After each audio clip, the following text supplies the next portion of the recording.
Hello friends, कैसे हैं आप लोग। स्वागत है आपके अपने यूट्यूब चैनल जीएसपी एकेडमी में।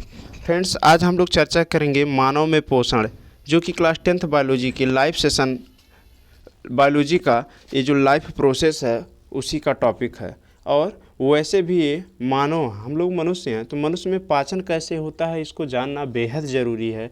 कैसे अवशोषण होता है, कैसे क्या प्रक्रियाएं संपन्न होती हैं, इसके बारे में फ्रेंड्स इस वीडियो में हम लोग बहुत ही मज़ेदार तरीके से देखेंगे कैसे मानव में पोषण होता है। इसलिए फ्रेंड्स, आप लोगों से निवेदन है कि वीडियो को के अंत तक ज़रूर बने रहिए और अधिक से अधिक लाइक शेयर सब्सक्राइब ज़रूर करें। देर न करते हुए फ्रेंड्स, हम लोग आगे बढ़ते हैं, अपने मेन टॉपिक पे पहुंचते हैं। मानव में पोषण यानी कि न्यूट्रिशन इन ह्यूमन क्या है, मानव में पोषण कैसे होता है, ये देखिए। तो आपको एक टेबल के माध्यम से या एक डायग्राम के माध्यम से बताया गया है कि मानव में जो पोषण है ये मुख्यतः 5 स्टेप में पूरा होता है। देखिए, अंतर्ग्रहण एक होता है, मतलब जो भोजन का हम लोग अंदर प्रवेश कराते हैं उसी प्रक्रिया को क्या कहा जाता है, अंतर्ग्रहण कहते हैं। आगे है उसका फिर पाचन होता है। पाचन जब हो जाता है तो क्या पाचन हो गया, काम खत्म? काम नहीं खत्म हुआ, बल्कि उसमें जो भी प्रोटीन्स हैं, विटामिन्स हैं, मिनरल्स हैं और उसके बाद फैट है, उसके साथ साथ क्या है कि कुछ मात्रा वाटर की है, ये सब क्या किए जाते हैं, एब्जॉर्ब किए जाते हैं, अवशोषित किए जाते हैं। कहाँ किए जाते हैं? बॉडी के अंदर किए जाते हैं। क्यों किए जाते हैं? क्योंकि ये सब हमारे लिए आवश्यक आगे है। फिर उसका स्वांगीकरण होता है। स्वांगीकरण होने के बाद उसका बहिक्षेपण होता है, यानी कि हम लोग परित्याग कर देते हैं मल के रूप में, वो जो वेस्ट मटेरियल है उसको बाहर कर दिया जाता है। तो देखते हैं आगे इसमें क्या है। आहार नाल मूल रूप से मुंह से लेकर गुदा द्वार तक विस्तरित एक लंबी नली है, यानी कि हम लोग का जो पाचन होता है ये आहार नाल में होता है। और आहार नाल हम लोगों में माउथ से लेकर के गुदा द्वार तक फैली हुई है। इसलिए हम कह सकते हैं कि जो पाचन की प्रक्रियाएं हैं वो माउथ से लेकर के गुदा द्वार तक पूरी होती हैं। अब होता क्या है, कहीं पाचन होगा तो कहीं अवशोषण होगा, कहीं परित्याग किया जाएगा किसी ये चीज़ें। आगे इसमें देख पा रहे हैं आप, जो टेबल बनाया गया है इस टेबल में है क्या, पहला स्टेप है मुंह। मुंह में पाया गया दांत, और दांत क्या है, जबड़े में बंद होता है। तो माउथ में 2 जबड़े होते हैं हम लोगों में, और जो एक जबड़ा है अपर जा है, दूसरा लोअर जा है, यानी कि एक ऊपरी जबड़ा एक निचला जबड़ा। और दोनों जबड़ों में क्या होता है, हम लोगों में दांत पाए जाते हैं। एक वयस्क मनुष्य में दांतों की संख्या कितना होता है, 32 होता है। और उसके बाद फिर क्या है कि इसमें जो दांतों की संख्या 32 है, इसका डेंटल फार्मूला क्या होता है, 2123/2123, यानी कि 2123/2123। ये क्या है हम लोगों में, डेंटल फार्मूला किसका, एक वयस्क मनुष्य में दांतों का सूत्र है। अब होता क्या है, दोनों जबड़ों के बीच में एक मास्कुलर भाग यानी कि मांसपेशियों युक्त भाग क्या होता है, जीवा, मतलब जीभ होता है। और जीभ के 3 भाग होते हैं। अगर हम उसको भाग ए, भाग बी, भाग सी, या अग्रभाग, मध्य भाग और पश्च भाग में देखें तो अगला भाग जो जीभ का होता है वो मीठे का स्वाद ग्रहण करता है, और बीच वाला भाग खट्टे पदार्थों का स्वाद ग्रहण करता है, और उसके साथ साथ लास्ट वाला जो अंतिम भाग है वो तीखे का स्वाद ग्रहण कराता है। इस वजह से जब तीखा कुछ खा लेते हैं हम लोग, तीखा लग जाता है, तो पुनः मीठा खाने के बाद भी हमको तीखा का एहसास होता है काफ़ी समय तक।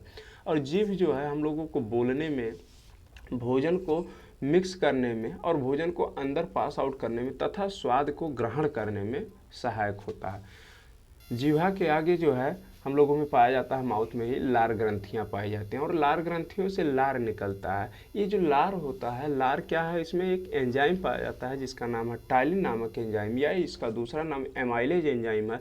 ये एंजाइम हमेशा से हम लोगों में क्या करते आए हैं, स्टार्च का डाइजेशन करते आए हैं, और भोजन को चिपचिपा तथा लुगदीदार माउथ में बना देते हैं जब भोजन को हम दांतों के माध्यम से चबाते हैं, ताकि जो है आगे जो श्वास नली है या ग्रास नली है, या इसको हम ट्रैकिया कहें, इसमें हमारे भोजन के कण फंसे ना आसानी से, क्योंकि इस ग्रास नली या श्वास नली या जो भी ट्रैकिया है इसमें कहीं कोई पाचन नहीं होता। माउथ के बाद भोजन उसी नली से, इसको हम भोजन नली भी बोल देते हैं, तो इस नली के माध्यम से आमाशय में पहुंचता है। आमाशय में लगभग 3 से 4 घंटे तक भोजन आता है, और वहाँ पर जो भी रोगाणु हैं भोजन में आए हुए उनको मार दिया जाता है तथा भोजन के कणों को पिघला दिया जाता है। आगे देखते हैं इसमें क्या है। माउथ क्या काम करता है, भोजन का अंत ग्रहण करता है। देखिए दांत के सामने एरो दिया गया है, तो ये काम क्या करता है, भोजन को चबाता है। भोजन को चबाने का काम दांत का है। जीवा का काम क्या है, भोजन को लार के साथ पूरी तरह मिलाना, यानी कि जीवा हमने बोला है कि मिक्स करने को, भोजन को मिक्स करने में सहायता करता है। आगे है लार ग्रंथि। लार ग्रंथियों का कार्य क्या है, लार ग्रंथि से निकलने वाले रस को लार रस या लार कहते हैं। स्टार्च, लार एमाइलेज एंजाइम, माल्टोज, शर्करा, यानी कि जो स्टार्च का डाइजेशन होता है वो एमाइलेज एंजाइम या फिर टाइलिन नामक एंजाइम के द्वारा होता है। जो लार है उसी का क्या है, उसी को हम टाइलिन नामक एंजाइम या फिर एमाइलेज एंजाइम कहते हैं। आगे दूसरे स्टेप में क्या है, भोजन ग्रसिका, यानी कि जो भोजन ग्रसिका हमने भोजन नली के बारे में बता दिया। इसमें क्या है, मुंह से आमाशय तक भोजन ग्रासिका की क्रमांकुचन गति, यानी कि पेरिस्टेलिक मूवमेंट के द्वारा होता है, के द्वारा ले जाया जाता है। ग्रसिका की मांसपेशियों का संकुचन और शिथिलन, ये आगे दिया गया। इसमें देखते हैं, आप देखिए, आपको जिस चीज़ों का इंतज़ार था वो डायग्राम आपके सामने प्रस्तुत हो रहा है। देखिए कितने ही अच्छे ढंग से ये डायग्राम सेट किया गया है। ये है जिह्वा, ऊपर है माउथ। माउथ में क्या है, दोनों जबड़े, दोनों जबड़ों के बीच में जिह्वा पाया गया। जिह्वा का जो कार्य है बता दिया गया, ग्रसिका का जो कार्य है ये बता दिया गया। आगे देखिए इसमें लीवर है। लीवर मानव शरीर की सबसे बड़ी ग्रंथि है और लीवर में रीजनरेशन कैपेबिलिटी बहुत ज़्यादा होती है। अगर लीवर से कहीं से भी छोटा सा मांस का टुकड़ा ले लिया जाता है तो ये नहीं है कि फिर लीवर उस घाव की क्षतिपूर्ति नहीं कर पाएगा। इसमें बहुत तेज़ी से सेल ग्रो करते हैं और जो सबसे कम सेल ग्रो करते हैं वो नर्व सेल में होते हैं, न्यूरॉन सेल या तंत्रिका तंतु में। ये देखते हैं, इसमें दिया गया है पित्ताशय। पित्ताशय क्या काम करता है, जो यकृत कोशिकाएं होती हैं यकृत रस स्रावित करती हैं या फिर एक ये बाइल जूस स्रावित करती हैं, और वो बाइल जूस क्या किस में इकट्ठा किया जाता है, पित्ताशय में इकट्ठा किया जाता है। आगे पित्त की नली दिया गया। उसके बाद फिर क्या है, इधर आमाशय। आमाशय का कार्य हमने बता दिया कि आमाशय जो होता है ये आमाशय रस निकालता है जिसका नाम है HCl। HCl फार क्या होगा, हाइड्रोक्लोरिक एसिड। हाइड्रोक्लोरिक एसिड का कार्य क्या है, आप लोग जान पा रहे हैं कि भोजन के साथ अगर कोई भी रोगाणु हम लोगों में प्रवेश कर जाते हैं तो उनको मारने का कार्य करते हैं ये, और भोजन को पिघलाने का कार्य अगर कोई करता है तो यही करते हैं। फिर अग्नाशय दिया गया। अग्नाशय में लैंगरहैंस की द्वीपिकाएँ पाई जाती हैं, उनसे अल्फा बीटा गामा या डेल्टा सेल्स होते हैं। अल्फा से ग्लूकेगान और उसके बाद बीटा से इंसुलिन तथा डेल्टा से सोमेटोस्टेरोन हार्मोन्स रिलीज होते हैं। इंसुलिन हार्मोन्स की कमी से हम लोगों में मधुमेह रोग हो जाता है, तो इसके बारे में हम डीप में चर्चा करेंगे जब एक एक आर्गन के बारे में देखेंगे तो। और फ्रेंड्स ध्यान दीजिए, ये वीडियो जो है क्लास 11th के स्टूडेंट और क्लास 10th के स्टूडेंट या अदर वनडे कॉम्पिटिटिव एग्ज़ाम के स्टूडेंट के लिए भी महत्वपूर्ण होने वाली है। या वैसे भी हम लोग एक मनुष्य हैं तो सबको जानना चाहिए कि पाचन कैसे होता है और शोषण कैसे होता है। तो ओवरऑल देखा जाए ये वीडियो सभी के लिए ज़रूरी है। इसमें क्षुद्रांत, क्षुद्रांत मतलब होता है छोटी आंत, और एक है बृहदांत। तो बृहदांत मतलब होता है बड़ी आंत। अब देखो छोटी आंत जो होता है लगभग 3 मीटर तक लंबा होता है, जबकि बड़ी आंत केवल 1.5 मीटर तक लंबा होता है। फिर भी बड़ी आंत को बड़ा बोला गया है, क्यों? क्योंकि बड़ी आंत का व्यास अधिक होता है और छोटी आंत में व्यास कम होता है, जिस कारण से छोटी आंत को छोटा बोल दिया गया और बड़ी आंत को बड़ा बोल दिया गया। आगे दिया गया परिशेषिका। तो परिशेषिका जो है इसको अतिरिक्त क्या है, एक अपेंडिक्स है, इसको इंग्लिश में अपेंडिक्स बोलते हैं। इनका पाचन में कोई ज़्यादा रोल नहीं होता। आगे दिया गया है गुदाद्वार। गुदाद्वार के द्वारा जो है बाहर बहिक्षेपण कर दिया जाता है, यानी कि जो भी वेस्ट मटेरियल है उनको समय समय पर गुदाद्वार के द्वारा परित्याग कर दिया जाता है। अब हम शुरू करते हैं। माउथ में भोजन हम लिए, उसका अंतर्ग्रहण किए, चबाए, दांत के द्वारा, लार ग्रंथियों के द्वारा लार मिला। 20% भोजन का जो डाइजेशन है वो माउथ में ही हो जाता है, और वो किसका, स्टार्च का।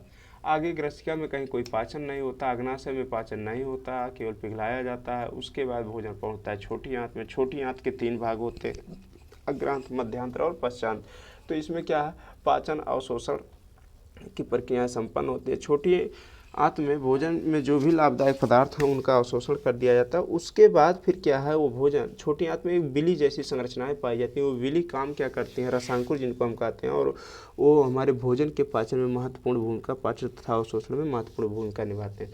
आगे भोजन छोटी आंत से पहुंचता है बड़ी आंत में। बड़ी आंत में कहीं कोई पाचन नहीं होता है, बल्कि जो है क्या होता है, केवल और केवल भोजन में आए हुए सोडियम क्लोराइड की मात्रा यानी कि नमक की मात्रा जो कुछ है वो, और उसके साथ साथ क्या होता है कि ये जो जल है इसी को एब्जॉर्ब कर लिया जाता है। बाकी फिर वेस्ट मटेरियल जो है आगे गुदा द्वार को भेज दिए जाते हैं, गुदा द्वार से समय समय पर बाहर परित्याग कर दिया जाता है। फ्रेंड्स, इस प्रकार से हम लोग का पाचन तंत्र कंप्लीट होता है। और आगे इसमें जो भी चीज़ें बची हुई हैं इस पर हम चर्चा कर लेते हैं। आमाशय, आमाशय में दिया गया है जठर ग्रंथि।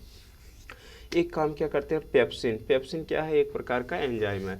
और उसके बाद हाइड्रोक्लोरिक, हाइड्रोक्लोरिक अम्ल है जिसका कार्य बता दिया गया।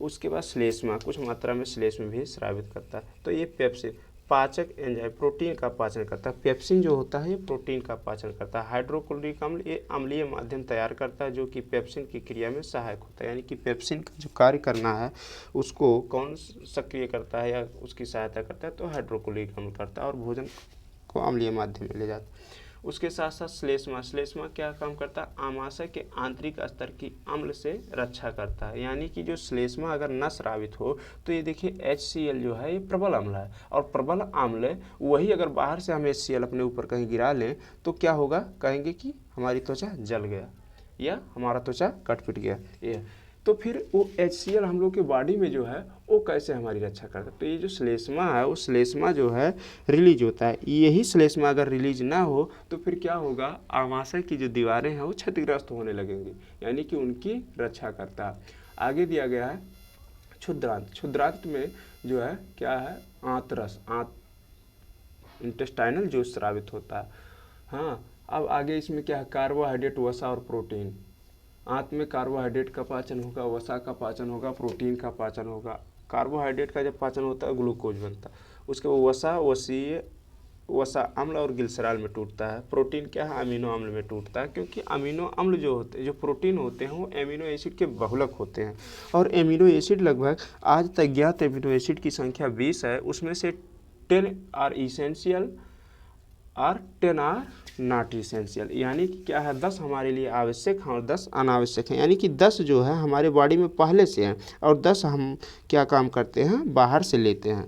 आवश्यक तो वैसे सभी हैं, लेकिन अब बोल दिया जाता है कि 10 आवश्यक हैं, 10 आवश्यक नहीं। यानी कि 10 हमारे शरीर में पहले से हैं, तो जो चीज़ें हमारे पास पहले से रहती है वो हमारे लिए क्या होता है, दूसरा हमको लेने की ज़रूरत नहीं। तो ऐसे ये है एमिनो एसिड। और एमिनो एसिड जब कई एमिनो एसिड मिल जाते हैं तो एक प्रोटीन का निर्माण होता है। और प्रोटीन की जो संरचना की बात करेंगे क्लास 11th में, तो होगा क्या कि प्राथमिक संरचना, द्वितीयक संरचना और तृतीयक संरचना आदि प्रोटीन की बनती है। पहली संरचना लड़ी के आकार का, दूसरा होगा एक ऊन के गोले का आकार का होता है, एक हेलिकल होता है। ऐसे ये सब चीज़ें हैं और ऐसे ही हम लोग चर्चा करेंगे उसमें। तो अभी वहाँ तक नहीं, पहले यहाँ देखते हैं क्या है। दूसरा है इसमें यकृत, दूसरा पॉइंट यकृत। यकृत तथा अग्नाशय से श्रवण प्राप्त करते हैं, यकृत तथा अग्नाशय से श्रवण प्राप्त करती है। आगे दिया गया यकृत, यकृत से क्या निकलता है, पित्तरस निकलता है, पित्तरस पित्त लवण। और ये काम क्या करते हैं, वसा के पाचन में सहायक होते हैं। यानी कि जो अगर कोई पूछे कि फैट का डाइजेशन किसके द्वारा होता है, तो बाइल जूस के द्वारा। अगर यही बाइल जूस हम लोगों में रिलीज ना हो तो क्या होगा कि फैट का डाइजेशन नहीं हो पाता। इस वजह से कुछ व्यक्ति ऐसे होते हैं जो काफ़ी मोटे हो जाते हैं और उनका क्या है, लीवर फंक्शन सही से नहीं कार्य करता है। तो क्यों ऐसा बोला जाता है, क्योंकि जो है उनके बॉडी में प्रॉपर बाइल जूस स्रावित नहीं हो पा रहा है, जिस कारण से फैट का डाइजेशन होना बड़ी मुश्किल हो जाता है।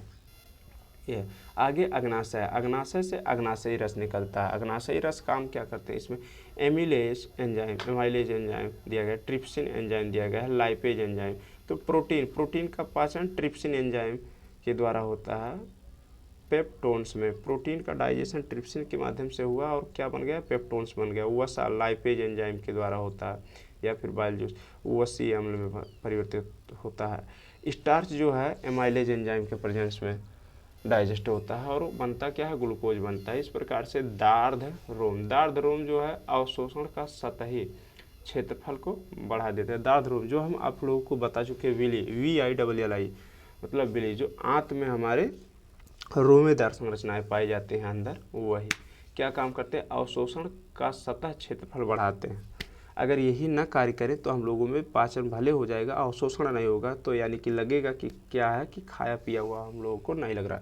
आगे इसमें बृहदांत्र दिया गया, बृहदांत्र में दिया गया है क्या, जल का अवशोषण और वज्र पदार्थ गुदा द्वारा शरीर से बाहर कर दिया जाता है। हमने आपको पहले बता दिया कि है क्या, जो बृहद आंत्र होते हैं उनमें क्या होता है कि जो कुछ मात्रा में NaCl है और उसके भी जो जल है इसी का अवशोषण होता है। बाकी क्या होते हैं, जो वेस्ट मटेरियल है वो गुदा द्वार के द्वारा समय समय पर बाहर त्याग कर दिए जाते हैं।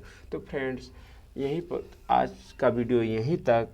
आप लोगों को कैसा वीडियो लगा ये प्लीज़ कमेंट बॉक्स में ज़रूर बताएं और अधिक से अधिक अपने सोशल मीडिया अकाउंट या जो भी आप लोग यूज करते हैं, ट्विटर, सभी इसी सोशल मीडिया में सभी आ जाएंगे, उस पर अधिक से अधिक स्टेटस लगाएं। और वीडियो को अंत तक देखने के लिए बहुत बहुत धन्यवाद।